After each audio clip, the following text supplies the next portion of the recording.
할렐루야. 아멘. 계속해서 계속 계시록 시리즈 설교하고 있습니다. 이세벨의 세상에서 엘리야로 살아가기라는 시리즈 제목인데요. 오늘 벌써 네 번째 시간입니다. 계시록의 순서를 따라서 이렇게 가고 있는데요. 지금까지는 조금 느립니다. 지금 이제 보좌관상의 4장, 5장에 나오고 계시록이 22장까지니까 앞으로 이제 4번 남았습니다. 근데 이제 앞으로는 좀 속도가 붙을 거예요. 근데 이제 그만큼 생략이 많다는 거고요.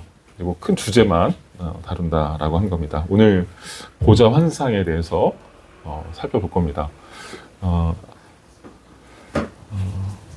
오늘 제목은 보좌 환상, 누구의 통치를 따르고 있는가라고 하는 제목으로 하나님 말씀 전하도록 하겠습니다. 큰 주제에 계시록을 이해할 때 계속 말씀드리지만 종말과 교회라고 하는 그 주제를 가지고 계시록에 나오는 다양한 핵심 주제들을 연결하는 게 가장 잘 이해하는, 성경대로 이해하는 그런 길이 된다라고 하는 겁니다. 그래서 우선 첫 번째로 종말이라고 하는 것, 계시록에서 말하는 종말은 구원의 시대다. 구원의 시대다. 예수님의 초림부터 재림 때까지, 그래서 곧 예수님이 초림하신 2000년 전부터 앞으로 오실 그날까지가 종말의 이야기입니다. 따라서 계시록은 2000년 전부터 1세기부터 그 독자들이 있었고요. 지금 오늘날도 교회를 향한 메시지라고 볼 수 있습니다. 종말을 살아가는 교회를 향한 메시지입니다. 교회는 그러면 교회가 어떤 공동체냐, 이걸 말합니다. 종말의 교회의 특징, 종말의 교회의 정체성, 교회의 본질, 어떤 게 교회냐라고 하는 걸 말하는데요. 오늘 살펴보게 될 보좌 환상에서도 왕대심, 하나님 나라에 대한 주제가 나와요. 계속 얘기하지만 하나님 나라라고 하는 것, 이게 뭐냐면 왕대심이다. 주인됨, 우리 삶의 주권을, 주인됨을 누구에게 인정하며 살 것인가 라고 하는 그런 문제들을 제기하고 있습니다.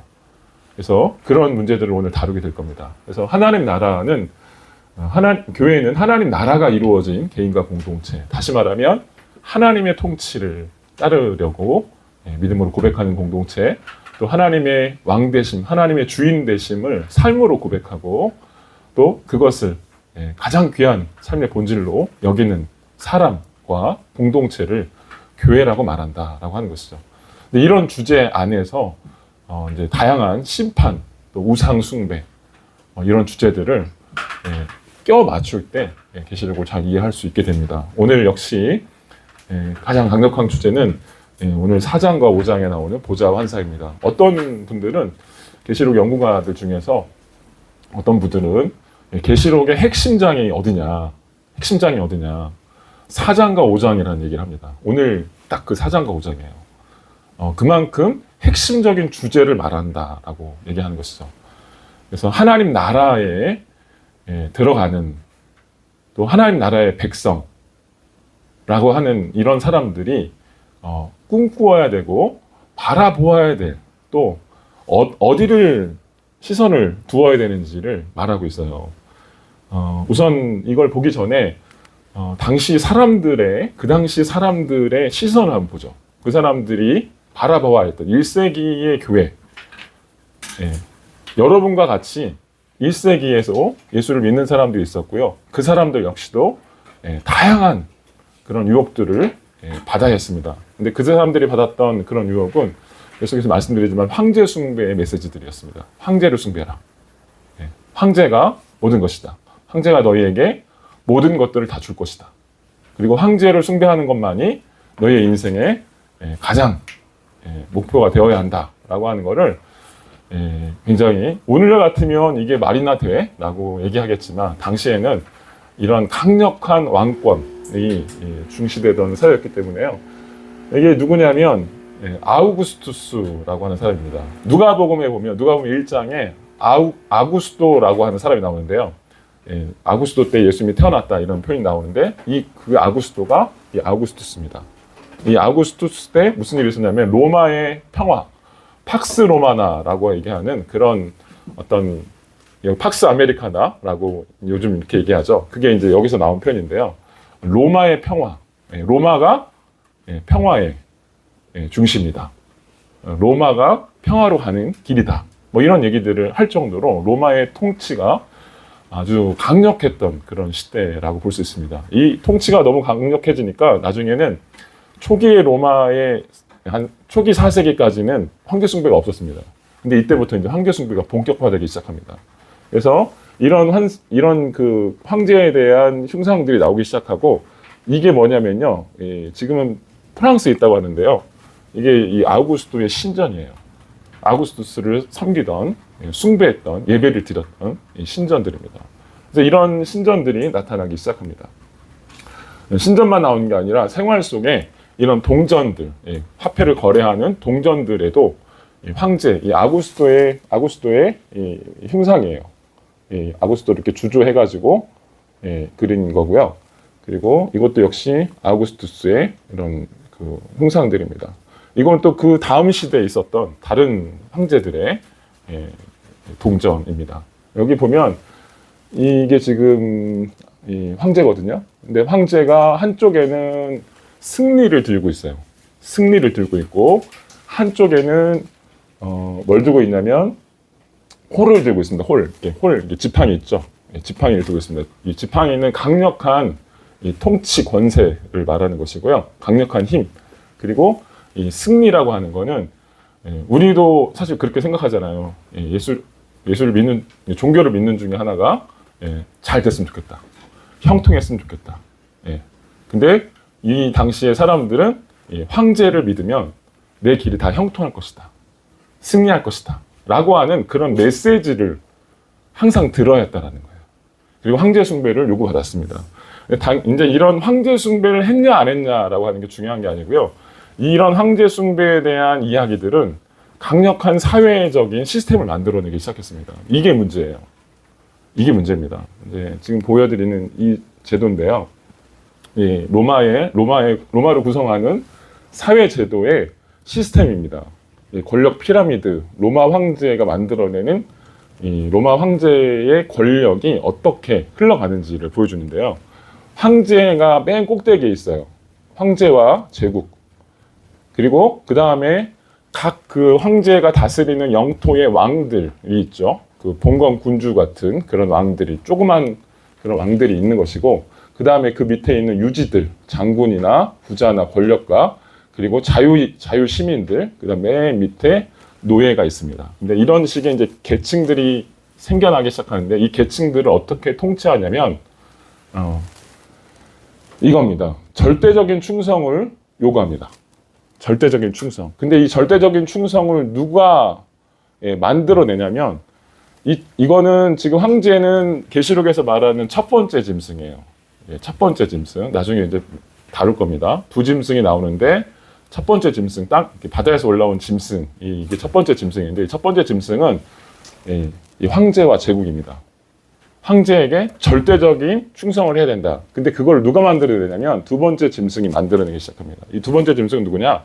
거짓 선지자입니다. 거짓 선지자들이 나타나기 시작해서 우상숭배하라고 부추기는 거죠. 지난번에 우리가 다루었던 두아디라 교회 이세벨화된 교회로 얘기했죠. 근데 그때 이세벨의 문제가 뭐예요? 이 황제 숭배를 해도 된다는 거예요. 이게 두 번째 짐승입니다. 거짓 선지자들이 나타나기 시작해서 이거를 충성해야 된다. 그러니까 이렇게 충성을 강요받는 거예요. 그러면 충성을 하면 어떻게 되냐면 이 첫 번째 짐승, 이 황제와 제국이 이제 돈을 뿌려주기 시작해요. 잘 먹고 잘 살게 해줍니다. 근데 그거를 제일 충성도가 높은 사람들부터 나눠주기 시작합니다. 이런 권력의 피라미드가 작동하고 있는 거예요. 그러니까 마치 사망이 꽉 그 시스템을 잡고 있는 것처럼 보여지는 거죠. 지금 로마의 이 시스템을 사도 요한의 환상 속에서는 이것이 매우 사단적이다라고 봤던 겁니다. 사단이 그 인간들의 삶을 아주 옥죄고 있는, 사망에 갇혀 있는 것 같은 이 시스템이 바로 이 사단이 만들어냈다. 이렇게 말하면서 결국 이 첫 번째 짐승에게 누가 기름 부었냐? 계시록 12장에 보면 용과 사탄이 첫 번째 짐승에게 기름 붓습니다. 그래서 짐승, 이 로마를 붙들고 있는 시스템을 유지하게 만드는 첫 번째 짐승과 두 번째 짐승을 각각 용이 기름 부었다라고 계시록은 환상을 통해서 보여줍니다. 오늘은요, 이런 시대 속에서 지금 살고 있는 거예요. 1세기 교회 사람들이, 성도들이. 근데 이런 시대를 향해서 사도 요한이 예수님의 환상을 통해서 새로운 시각을 보여줍니다. 새로운 시각을 보여줘요. 그게 뭐냐면 오늘 4장과 5장입니다. 성도는 뭐냐면요, 이 땅에 살면서, 이 땅에 우리 시스템 안에 살면서 새로운 시각에 눈을 떠야 돼요. 이 새로운 시각이 없으면요, 어떻게 되냐? 이 시스템 안에 살게 돼요. 이 시스템만이 최고다. 여기서 그냥 잘 먹고 잘 사는 게 이 시스템 안에서 이 후원을 어떻게든 더 받아서 내가 조금이라도 여기 피라미드에 조금 더 올라가면 이게 성공하는 거야 라고 생각하는 거죠. 이게 사망이 잡고 있는 삶입니다. 근데 오늘 예수님을 통해서 사도 요한이 발견했던 또 7교회에게 전달해 주었던 메시지가 뭐였냐? 4장과 5장, 보좌 환상입니다. 여러분 신앙생활 잘 하려면요, 시선을 잘 두어야 됩니다. 우리 이 땅에 살면서도 영적인 시각을 깨울 필요가 있습니다. 하나님을 잘 섬기면서도 우리의 시선이 어디를 향하고 있는지, 내가 하나님께로 향하고 있는지, 아니면 세속적인 것들에 자꾸 눈을 빼앗기고 있는지를 생각해 보셔야 됩니다. 예를 들어서 예수를 믿으면서도 이 땅에서의 이런 세속적인 가치들에 대해서 주의해야 된다. 세속화에 대해서 주의해야 된다. 이런 얘기 드렸잖아요. 세속화의 위협에 우리는 노출되어 있다라고 말씀드렸어요. 그런 것뿐만 아니라 교회를 섬기면서도요, 인기나 평판 같은 것들. 그러니까 이 시스템 안에서 인기를 얻는 거예요. 사람들에게 어떻게 하면 조금 더 낫게 보일까? 이거에 정신이 팔려 있는 거예요. 심지어는 목회자들도요. 이게 뭐예요? 결국은 여기서 벗어나지 못한 겁니다. 여기를 쳐다보고 있는 거예요. 근데 오늘 뭐라고 말하느냐? 새로운 시각을 보여줍니다. 오늘 새로운 시각은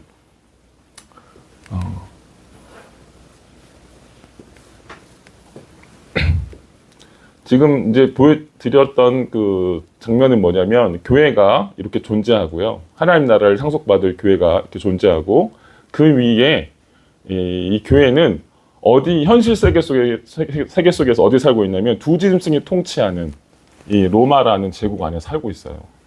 근데 오늘 4장과 5장에 보여주는 새로운 시각이 뭐냐면, 그 시각 너머에, 그 로마라고 하는 통치 시스템 그 너머에 보이지 않는 세계가 있다는 거예요. 근데 그 보이지 않는 그 세계가 현실 세계를 다스리고 있다는 걸 보여줍니다.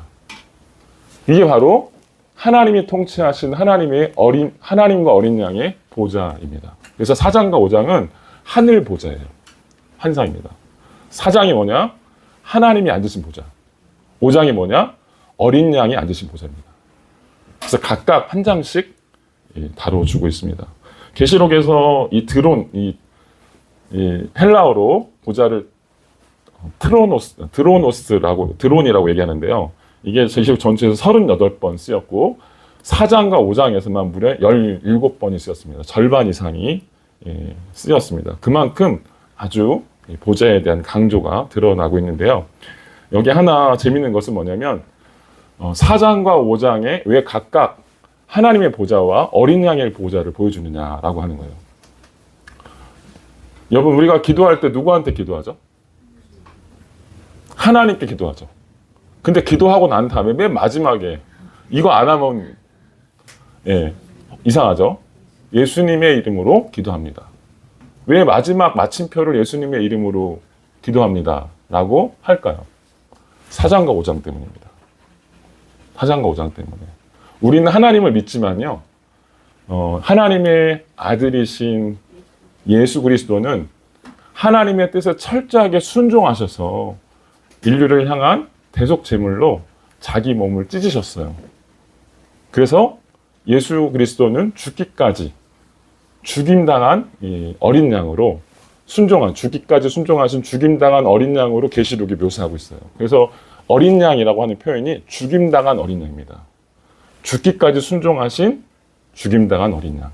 근데 그 어린 양을 예수님이 죽으시고 끝난 게 아니고 그 어린 양 어떻게 하셨어요? 하나님께서 다시 부활시키셨어요.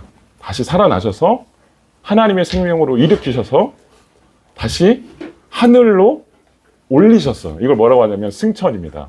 이게 계시록은요, 신약 성경에 나와 있는 이 구속사를 다 꿰가지고 마침표를 딱 찍고 있어요. 그러니까 이게 다 들어가 있어요. 설명이 그냥 그 안에 있는 거를 다 끄집어가지고 그냥 최종적인 그림을 보여주는 거예요. 그 최종적인 그림이 뭐냐면 그 승귀하신 예수님이 승천하셨죠. 승천하셔서 여러분 그 사도신경에 외우는 것처럼 승천하신 예수님이 어떻게 되셨죠? 하나님 보좌, 그 보좌가 나와요. 하나님 보좌 우편에 앉으셨다. 이게요, 신학적인 표현입니다. 하나님 보좌 우편에 앉으셨다는 표현이 뭐냐면 승귀라는 표현이거든요. 승천하셔서 높임을 받으셨다라는 뜻이에요. 높임을 받았다는 표현이 뭐냐면 하나님 보좌의 우편에 앉았는데 그 우편은 누가 앉는 거예요? 하나님 보좌는 누가 앉는 겁니까? 보통 보좌는 누가 앉습니까? 왕이 앉죠. 보좌는요. 왕이 앉는데 하나님 보좌에 앉았다라는 거 뭐냐면 그 하나님의 아들이 이제는 하나님의 통치를 대신하신다는 뜻이에요. 그걸 누가 허락하셨어요? 하나님께서요. 그래서 지금은 하나님이 만드신 세상을 누가 통치하세요? 예수 그리스도가 통치하세요. 그래서 우리가 기도할 때 예수님의 이름으로 기도합니다 라고 기도하는 거예요. 도장을 찍는 겁니다. 그래서 기도가 응답되는 겁니다. 이 그림이 정확하게 그려져 있습니다. 그래서 4장과 5장에는 하나님의 우주적인 통치에 대한 설명을 합니다. 그리고 이 땅을 다스리는 게 황제인 것처럼 황제가 이야기하고 있지만 사람들에게 현혹하고 사람들로 하여금 미혹에 빠뜨리게 하고 있지만 이것이 다 뭐라는 소리예요? 예, 말도 안 되는 소리라. 조금 더 좀 쉽게 얘기하면 거짓말이다. 이 얘기를 하기 위해서 하늘의 보좌를 보여주시는 겁니다. 그러면서 누가 앉아 계시냐? 잘 봐라. 성도는 어디를 쳐다보는 존재다? 하늘을 쳐다보는 존재다. 라고 하는 것을 이야기하는 것이죠. 그러면서 이제 새로운 시각을 얻게 되면 로마의 통치 권세가 어떻게 보일까요? 로마의 통치 권세가 어떻게 보일까요? 하나님을 모독하는 신성 모독적인 통치 권세로 보이게 되는 것이죠. 그래서 계시록은 우상 숭배에 대한 이야기를 합니다. 곧 이 사회가 만들어내는, 근데 그 사회는 뭐냐면 누가 통치하고 있어요? 그 사회 뒤에 영적으로 사단이 작동하고 있다는 거예요. 사단이 통치하고 있는 그 시대임을 보여주고 있습니다. 그래서 사실 세속적으로 사는 것, 이것이 위험한 게 뭐냐면요. 세속화의 위험이 왜 교회에게 위협이 된다면 세속화로 살면요. 하나님의 말씀대로 살 수가 없습니다. 없습니다. 왜요? 사단이 통치하는 대로 살아가요. 아까 말씀드렸던 요 그림을 그대로 믿고 이 땅에서 어떻게든지 요 위에 한번 올라가 보겠다. 지금 우리가 지금 그러고 살고 있잖아요. 한번 좋은 데 한번 보내보겠다. 애들 한번 어떻게든지 한번 출세시켜 보겠다. 네? 그래서 요 꼭대기를 한번 올라가 보겠다. 이렇게 얘기하고 있죠. 근데 이제는 하나님을 믿으면 어떻게 돼요? 예. 올라가는 것이 안 중요하다는 뜻이 아니에요. 올라갈 수 있어요. 근데요, 올라가더라도 뭘 쳐다봐요? 예, 하나님의 통치를 바라봅니다. 그래서 먹든지 마시든지 다 주의 영광을 위한 것이 돼요. 주를 위해서 삶의 주도권을 주께 의탁하고 살아가게 된다는 것이죠. 그래서 새로운 그림을 우리에게 보여줍니다. 근데 오늘 이제 제가 살펴볼 것은 이게 아니고요. 엘리야 이야기입니다. 다시 엘리야로 돌아갈 거예요. 제가 이제 논문을 쓰면서 이렇게 보았던 건 뭐냐면 이 4장과 5장의 이야기가 기시감, 그 데자뷰라고 하죠. 옛날에 있었던 사건처럼 보여졌습니다. 그게 왜냐면 성경에 보니까 비슷한 게 있어요. 비슷한 게 있어요. 이런 그림, 이런 이미지가 엘리야 이야기에 있더라는 거예요. 그래서 이미 본 것 같은 그런 착각이 저한테 들었어요. 근데 그 착각이 아니라 실제로 그렇다라고 하는 거를 제가 발견하게 됐습니다. 그래서 이 4장과 5장은 제가 오늘 설명드리겠지만 열왕기상 22장에 나오는 엘리야의 스토리 중에 나오는 미가의 환상을 그대로 가져와서 설명하고 있습니다. 근데 이걸 왜 이해하는 게 중요하냐면 앞으로 계시록의 스토리가 그렇게 쓰여지고 있어요. 그래서 그거를 이해하면, 이걸 좀 이해하면 앞으로 나오는 심판 스토리, 그리고 구원 스토리 이런 게 한눈에 보이게 될 수 있습니다. 그래서 한번 그걸로 한번 들어가 보겠습니다.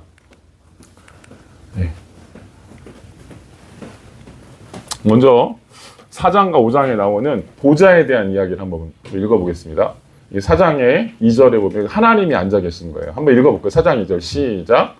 나는 순식간에 성령에 사로잡히게 됐습니다. 보십시오. 하늘에 보좌가 있는데 그 위에 누군가 앉아 계셨습니다. 네. 이 성경 기자들은요, 누군가 이런 표현을 씁니다. 하나님이라고 말을 안 해요. 하나님의 이름을 함부로 이렇게 꺼내는 거를 굉장히 조심스러워합니다. 그래서 그냥 누군가 이렇게 말하는 것이죠. 근데 누가 앉아 있냐면 보좌 둘레에 24개의 보좌가 있대요. 보좌가 딱 가운데 있고 그 옆에 다른 보좌들이 24개가 있어요. 근데 그 24명의 장로가 흰 옷을 입고 머리에 금면류관을 쓰고 있대요. 24장로들이 금면류관을 쓰고 앉아 있는 거예요. 이게 뭐예요? 다 왕들이에요. 다 왕들이에요. 이걸 뭐라고 하냐면 24명이 누구냐? 구약의 12지파, 신약의 12제자를 통괄한, 다시 얘기하면 이거는 상징적인 숫자예요. 교회입니다. 교회가 보좌 위를 이렇게 있어요. 근데 그 사람들은, 그 교회는 어떤 존재들이냐? 다 면류관을 썼대요.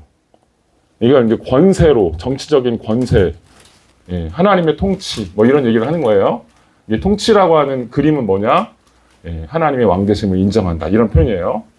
그래서 이게 상징적인 표현들입니다. 그러니까 하나님의 보좌에 성도들이 이렇게 앉아 있는데 그 사람들은 다 누구냐? 왕이라는 거예요. 왕. 그리고 실질적인 왕이 누구냐? 로마 왕이 아니라 하나님이시다. 이 얘기를 하는 거예요. 그리고 또 하나 5장 11절에 보면 5장 11절 읽어보죠. 시작. 그때 나는 보좌와 생물들과 장로들을 에워싼 수많은 천사들을 보고 음성을 들었는데 그들의 수가 만만이요 천천이었습니다. 이제 또 다른 보좌가 있어요. 또 다른 보좌가 있는데 그 보좌는 장로들과 생물들, 수많은 천사들이 만만이요 천천, 이렇게 역시 또 수많은 천상의 존재들이 옆에 그 보좌를 둘러싸고 있는데 소리가 납니다. 음성이 있는데 음성이 뭐냐면 죽임을 당하신 어린 양이다. 그 앉아 계신 분이 누구냐? 죽임당한 어린 양이다. 하나님 어린 양의 보좌가 앉아 계신 거죠. 그리고 그를 향해서 능력과 부귀와 지혜와 힘과 존귀와 영광과 찬양, 이게 뭐예요? 찬송 드리는 거예요. 예배 드리는 겁니다. 그를 향해서 예배하고 있는 겁니다. 그래서 4장은 약간 정치적인 이미지로 그려지고 있고요. 5장은 예배적인 이미지로 그려내고 있어요. 그래서 보좌가 어떤 보좌예요? 모든 세상의 통치권이 누가 있는 거예요? 하나님께 있다라고 하는 걸 얘기하는 거고, 따라서 예배 받으시기 합당하신 분이 누구냐? 어린 양이다. 이렇게 얘기하는 거예요. 근데 로마는 지금 그것을 로마 황제가 하고 있어요. 자기가 이 세상의 절대 군주다 라고 얘기하고 있고, 따라서 내가 찬양받기에 합당한 군주다 이렇게 이야기하고 있는 것이죠. 이런 시대를 향해서 환상을 보여주고 있습니다. 자, 엘리야로 한번 들어가 보면 그 열왕기상 22장에 엘리야 이야기가 나오는데요. 엘리야 이야기를 한번 처음부터 읽어보시면 좋겠어요. 설교를 계속 할 거니까. 그래서 열왕기상 16장부터 나옵니다. 16장부터 열왕기 한 13장까지 나오는데 여기는 열왕기상 22장, 열왕기상이 거의 끝나갈 무렵에 나와 있습니다. 근데 엘리야 스토리의 핵심적인 주제는 뭐냐면 엘리야는 하나님의 선지자예요. 그러니까 계시록으로 따지면 교회입니다. 교회고, 그리고 엘리야의 대적이 등장해요. 스토리에는 이 갈등 구조가 등장하죠. 그래서 갈등 구조의 이 대적이 누구냐면 아합과 이세벨입니다. 아합과 이세벨. 근데 오늘 아합이 등장합니다. 아합은 누구냐면 계시록으로 따지면 로마 황제입니다. 네, 그런 그림을 갖고 한번 보세요. 미가야가 환상을 보는데요. 미가야의 환상 중에 여호와께서 하늘 보좌 위에 앉아 계시고 군대가 여호와의 오른쪽과 왼쪽에 서 있습니다. 지금 계시록에 봤던 그림하고 똑같죠? 그 그림의 이 하나님의 보좌가 나옵니다. 이게 재밌는 게 뭐냐면요. 구약에 보좌 환상이 여러 번 등장해요. 근데 이게 첫 번째입니다. 첫 번째. 그리고 어떤 스토리를 엘리야 이야기를 통해서 스토리, 왜 이런 식으로 보좌가 등장하는지, 그리고 보좌 환상 뒤에 어떤 일이 벌어지는지를 심판하고 연결해서 보여줍니다. 아직 무슨 소리인지 모르시겠지만, 여기 4절부터 이제 22장 전체가 미가야 환상 이야기예요. 그래서 다 읽어드리면 좋겠는데, 제가 그냥 설명을 드릴게요. 4절부터 22장 1절부터 보면 어떤 전쟁을 하게 됩니다. 북이스라엘의 아합은 제가 지난번에 말씀드린 대로 이세벨의 이 혼합주의적인 바알 숭배를 일삼았기 때문에 이 바알 숭배를 통해서 바알이 뭘 섬긴다고 그랬죠? 풍요, 잘 되는 것, 번영 이런 걸 꿈꿉니다. 그래서 실제로 아합이 부강한 왕국을 거느리게 됩니다.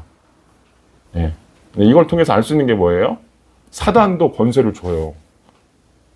로마 황제에게 충성하면 그 권세를 나눠주듯이 사단도 그렇게 권세를 나눠줍니다. 그래서 실제로 아합이 잘 먹고 잘 살았어요. 그리고 군사력이 엄청 셌습니다. 얼마나 셌냐면 아수르의 그 프랑스 파리에 보면 오벨리스크라고 역사적 고고하게 발굴이 했는데 거기에 보면 아수르 왕이 아합을 써놨어요. 우리가 전쟁을 한번 치렀는데 아합이 장난이 아니야 해가지고 거기다 써놨어요. 아합에 2,000승의 뭐 병거가 있고 막 써놨어요. 그 정도로 군사력이 막강했던 나라입니다. 근데 실제로 이제 이 전쟁에 대한 이야기 하나 나옵니다. 22장에 보면 전쟁을 치르는데 아람이라고 하는 북쪽에 아람이라는 나라가 있었어요. 근데 그 아람이 나중에 발전해서 아수르가 되는데 이 아람은 북이스라엘하고 항상 전쟁하는 그런 나라입니다.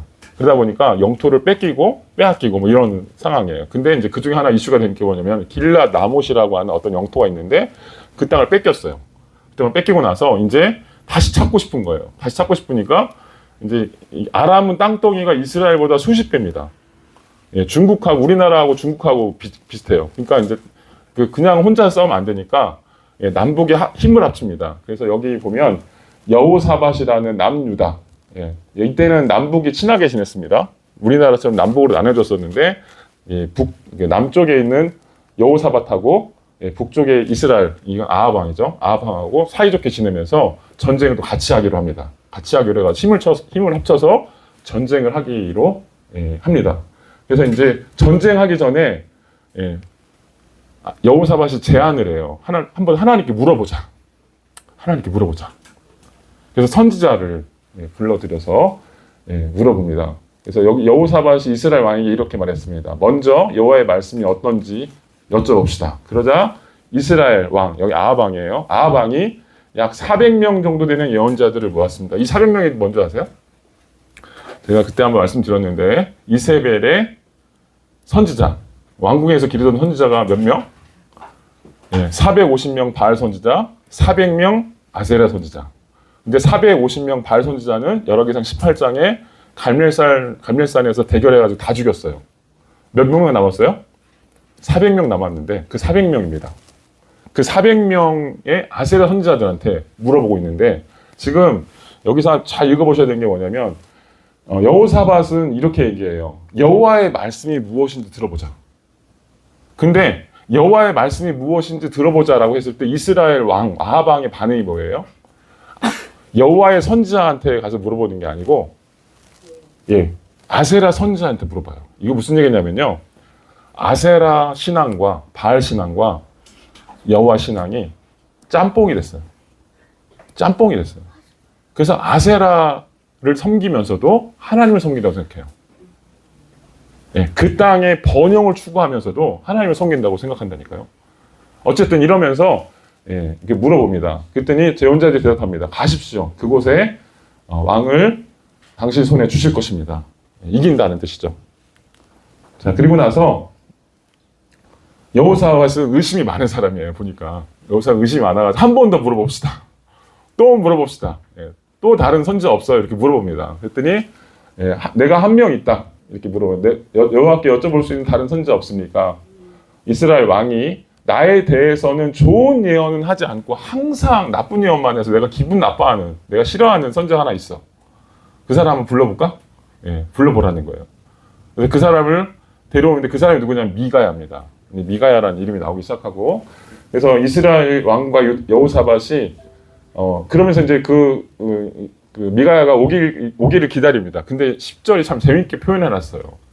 이후에 이제 하나님의 보좌 환상이 나오거든요. 보좌 환상이 나오는데 10절에 보면 누가 보좌에 앉아 있어요? 누가 보좌에 앉아 있어요?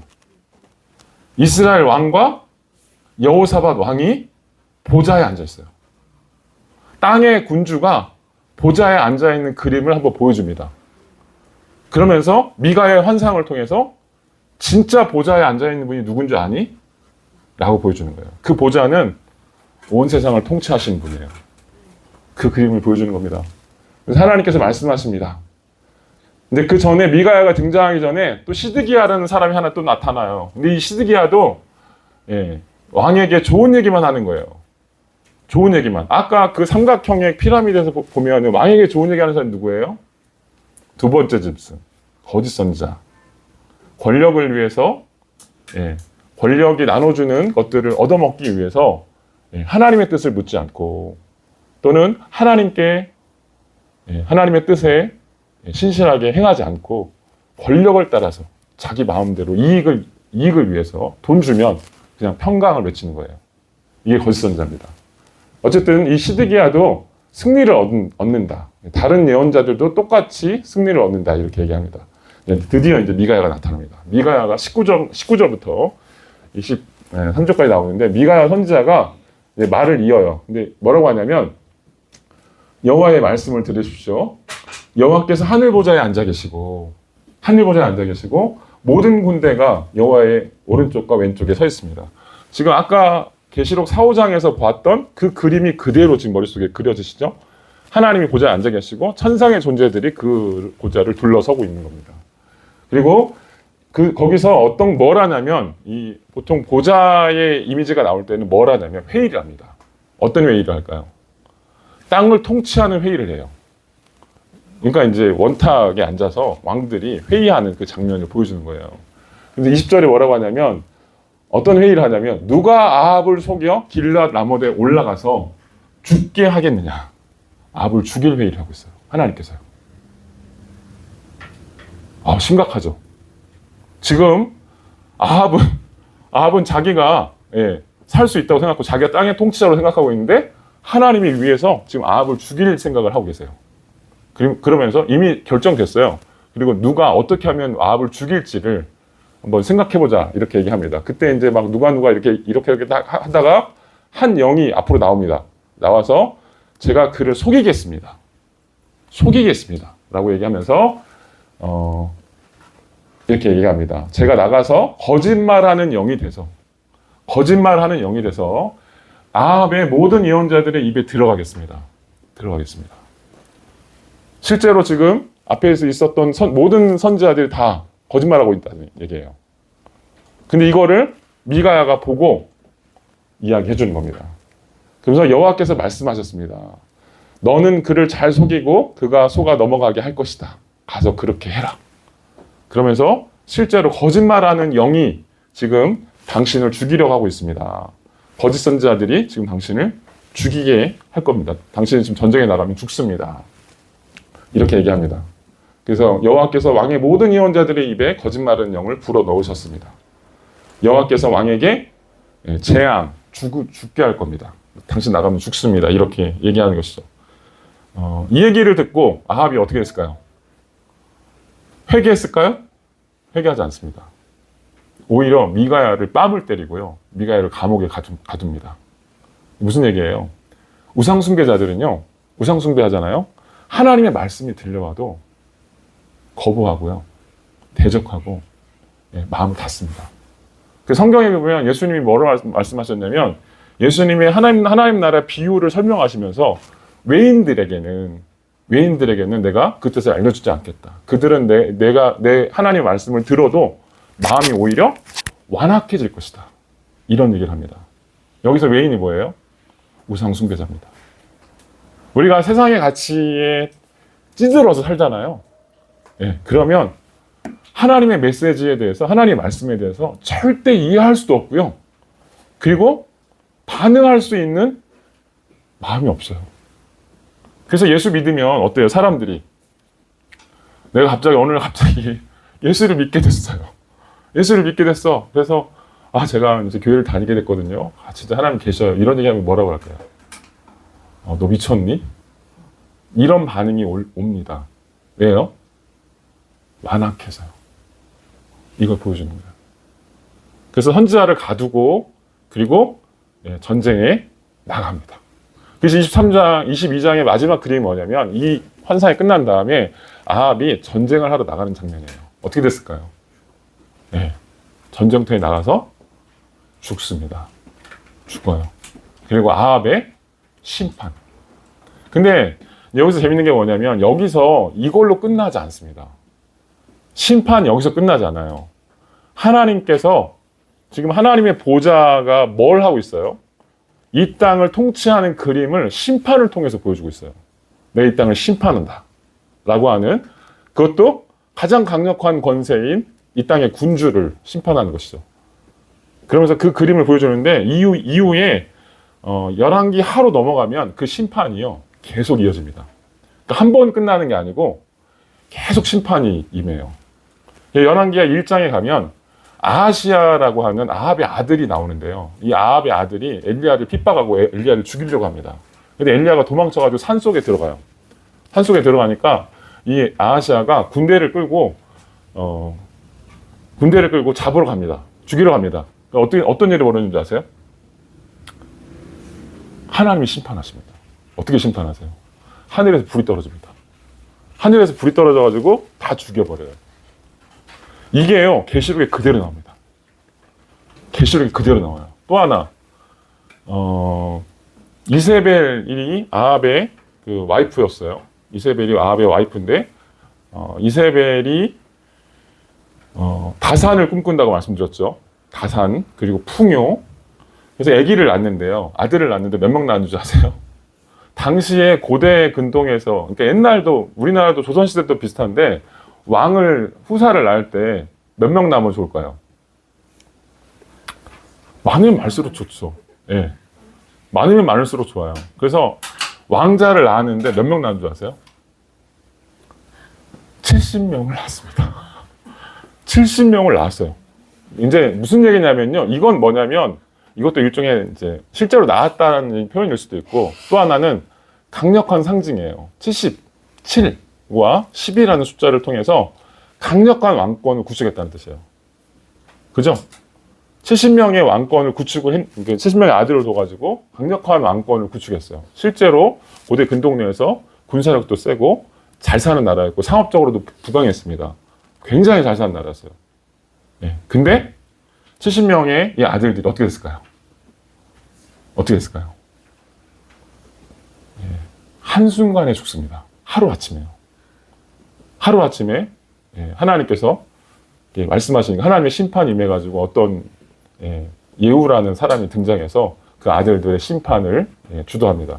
어떻게 되냐면 이제 당시에 이제 그 아들들의 목을 따가지고 70명의 아들들의 목을 다 갖다 줍니다. 갖다 주고 그 전쟁, 그러니까 어쨌든 이런 식의 심판이 북이스라엘의 우상 숭배를 주도했던 이 아합 집안에게 내려지는 이 장면이 계속 이어져요. 계속 이어집니다. 계시록 4장과 5장이 보여주는 이 보좌 환상도 똑같습니다. 그래서 이 4장과 5장 이후에 뭐가 나오는지 아세요? 심판이 나옵니다. 계시록이 똑같이 그려요. 구조가 그대로 연결돼 있어요. 그래서 4장, 5장부터 뭐 어떤 심판이 이후 6장부터 뭐가 나오냐면 인재앙, 나팔재앙, 그다음 대접재앙. 근데 그 인나팔 대접 안에 지금 이야기 드렸던 엘리야 시대 때 있었던 심판의 이야기들이 다 들어가 있습니다. 다 들어가 있어요. 이건 뭘 말하냐? 하나님을 대적하는 하나님의 우상숭배, 하나님의 뜻을 끝까지 거역하고 순종하지 않고 하나님께 마음을 닫고 할 때 결국 세상이 이렇게 된다라고 하는 걸 보여주는 거예요. 근데 이 그림은 또 하나 생각해 볼 게 뭐냐면 아합이 그러면 하나님께서 그렇게 무자비하신 분이냐? 그거 아니에요. 예, 아합이 이렇게 심판받기 전에 하나님께서 아합을 한번 용서하십니다. 원래 아합을 그 전에 죽이려고 하셨어요. 너무나 악하니까. 근데 한번 아합이 회개합니다. 회개하니까 어떻게 했는 줄 아세요? 예, 갑자기 아합이 돌았나 봐요. 제 옷을 차려가지고 갑자기 베옷을 입고 하나님께 막 펑펑 울면서 회개해요. 그때 하나님이 그걸 보자마자 살려주십니다. 살려주시고 아합에게 내리려고 했던 그 재앙을 멈추세요. 근데 그 멈추는데도 불구하고 아합이 끝까지 그 이후에 잠깐 눈물만, 악어의 눈물처럼 눈물만 흘리고 그 다음부터는 또 똑같이 행하니까 결국에 이제 이런 심판이 오는 겁니다.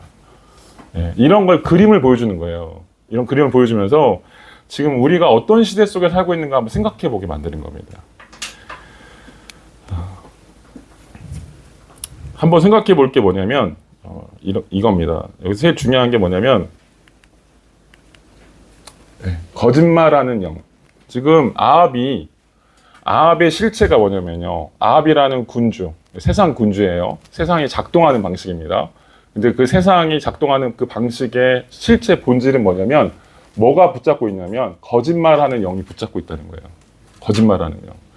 아까 열왕기상 22장 23절에 보면 거짓말하는 영이 아합의 모든 예언자들의 입에 들어갔습니다. 이렇게 말하죠. 근데 이걸 계시록은 한층 더 업그레이드합니다. 업그레이드해서 뭐라고 얘기하냐면 16장 13절에 보면 용이 나와요. 용, 짐승, 거짓. 용이 뭐냐면 사탄입니다. 사탄. 계시록이 그려내는 여러 가지 그림으로 표현해요. 사탄을 여러 가지 그림으로 표현하는데 용, 뱀 뭐 이렇게 표현하는데 용이 사탄이고요. 짐승, 거짓, 선지자의 입에 뭐가 있냐면 더러운 영이 있어요. 이 더러운 영은 뭐냐면 거짓말하는 영입니다. 사탄의 영입니다. 그래서 사탄이 그들의 생각 속에 사망에 속한 일들을 하게끔 만든다라고 하는 것이죠. 그래서 우리가 지난번에 카운터핏 갓 이게 들어보셨죠? 네, 카운터핏 갓 우상. 이 카운터핏이 뭐였어요? 가짜, 거짓, 진짜가 아닌, 진짜인 척하는 뭐 이런 뜻이라고 말씀드렸죠.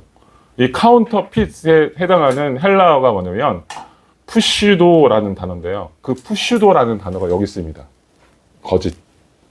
거짓이라는 표현이 여기서 써요. 그러니까 뭐냐면 지금 아합과 로마 이런 세상의 이런 방식들은 뭐가 잡고 있는 거예요? 사탄이 잡고 있다는 거예요. 또 하나 생각해 볼 게 뭐냐면 로마나 아합이라고 하는 이런 세상의 군주들의 그림이 성경에는 계속 나옵니다. 계속 나와요. 근데 이런 군주들의 이 그림은 바뀌지 않았습니다. 오늘날도요. 똑같습니다. 똑같습니다. 지금 우리도 어떤 시대에 살고 있어요? 옛날에는 아합, 아수르, 바벨론, 로마 이런 형제들로 바뀌었지만 지금은 어때요? 예. 미국, 러시아, 중국 같은 그런 제국주의 시스템을 믿는 세계 속에 우리가 살고 있어요. 예.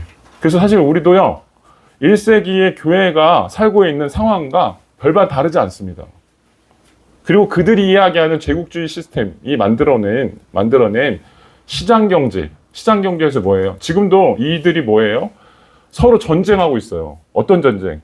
하나라도 더 벌기 위해서. 그 시장의 헤게모니를 차지하기 위해서 서로 싸우고 있어요. 이게 제국주의하고 똑같습니다. 이런 시대 속에 우리가 살고 있는 겁니다. 근데 이걸 보면서 우리가 뭘 이해해야 되느냐? 하나님께서 왜 그러면 우리를 왜 거기다 두셨을까요? 이거 한번 생각해 보셔야 돼요.